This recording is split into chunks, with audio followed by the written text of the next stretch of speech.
Sister Denise, a very warm welcome. Thank you. When one embarks on a course of study, as far as academics is concerned, I wouldn't call that refining the intellect. I would just call it expanding the intellect in order to accumulate more knowledge. When you speak of refining the intellect, are you speaking about something else or something similar? It's similar in some ways, but really something very different, because the intellect in spiritual practice is also the conscience.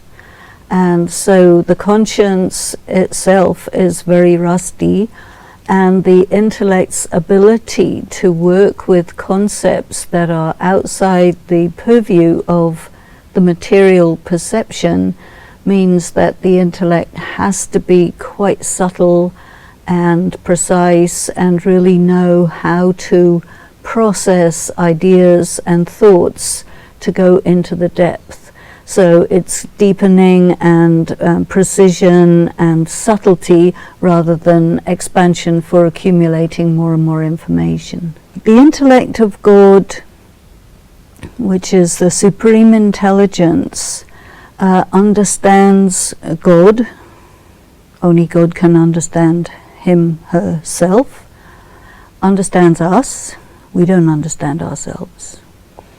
And understands the world, how the creation is a creation, how it's created, how it's sustained, how it is reformed when it has run its full course.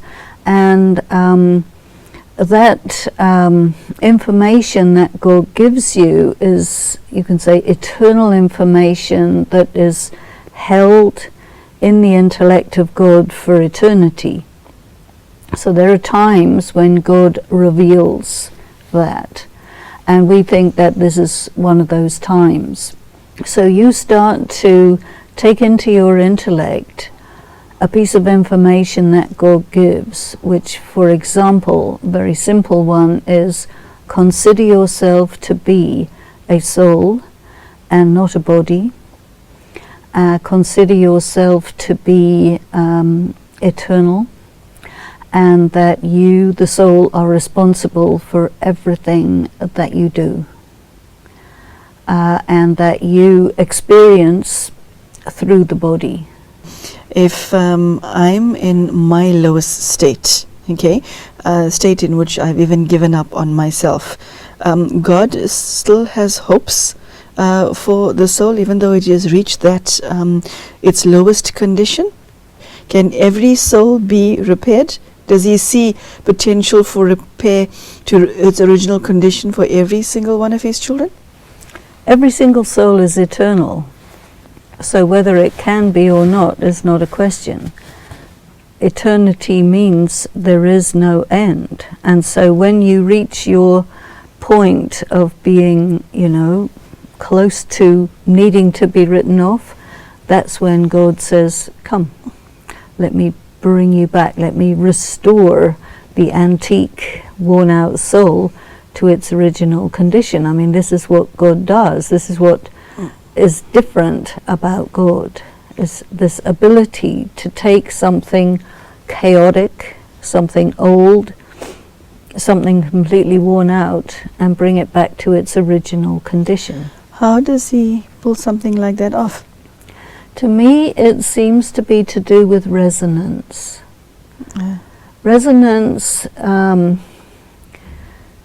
vibration. You can compare it with music. When you have a note which is flat, it's discordant, and so the effect of that on anything material is, everything becomes more and more discordant. But the resonance of God is so pure, so perfect, that just by that resonance being applied to something, that thing starts to resonate with God, and this is how it is restored to its original condition.